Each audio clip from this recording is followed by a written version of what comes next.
as well. So True enough. we agreed with him. Yeah. Let me go through my three cases, Great. and I go back a long ways to my Yes, first you do. case, Yes, you do. the 1920 case of Mose Gibson. Yes. He was charged with murdering one of the most wealthiest landowners in Orange County, a man named George Trapp in Fullerton. He sneaked into the house a la in cold blood and used a pickaxe to penetrate his skull when he was sleeping. And then he made his getaway, and he was found a few days later in a place called Topak on the Colorado River. What makes this case very intriguing to me was that he was brought to Orange County in secrecy, tried in less than 3 hours, preliminary hearing, and sentenced to death within 3 hours, and nobody was allowed to be there. And what's extremely striking is that there was no defense attorney allowed, nor appointed, nor even discussed. He was there on his own, and he was sentenced to death. And it's a very interesting time. Within 2 months of the murder, he was in San Quentin being executed.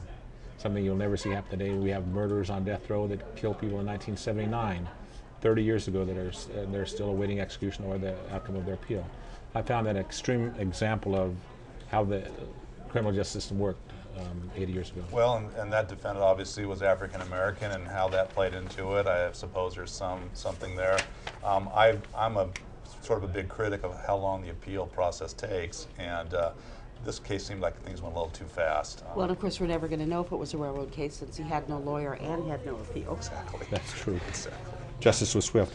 Now, my second case I've selected for discussion is the Charles Rothenberg case in 1983. Yes. And it's just the heinous nature of his crime and the extreme cowardice that he showed when he set his son on fire in a motel room in Buena Park to prevent his ex-wife from getting custody of the child.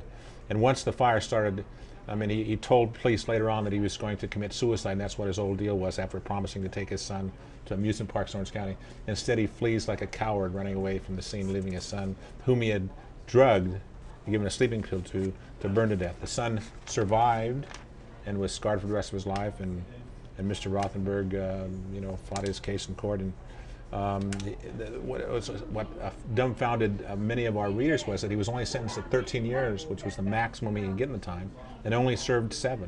The laws have changed now and served a lot more time had this crime happened today, and it changed because of what happened in this case, I think. The other really interesting thing about that case is what a wonderful person the boy turned out to be after that happened to him, how he was able to overcome that, which is just incredible. Very much so. And my third nomination is a very tragic case that sometimes I just can't believe that somebody could try to do this to another human being. And that's when Schuyler De Leon and John Fitzgerald Kennedy got on board a yacht called the Well Deserved. And in order to steal the yacht, they take Tom and Jackie Hawks and handcuff them, make them sign over possession of the yacht, and then push them overboard tied to an anchor while they were still alive. It just is astonishing me. But what makes this case astonishing is the eyewitness testimony of Alonzo McCain, one of the co-conspirators. You know, he gives us such incredible details that you just can't believe how Mrs. Hawks begs for her life and says, I need to be alive to help my grandchild, and how Mr. Hawks, gets in a swift kick at the end and is stroking his wife's hand before they go to bed. It was that vivid word by word account of what happened that makes that case extremely interesting and compelling.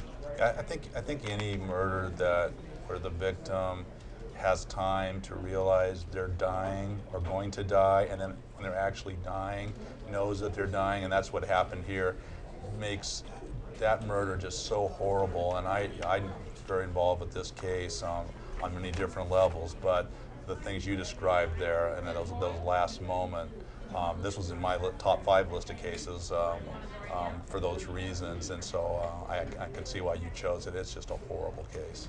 Horrible case. And you can't imagine somebody doing that to somebody else at all. Well, those are our 9 cases. Very briefly, you want to go through and say, after we've talked about these, what your number 1 case might be? Sure.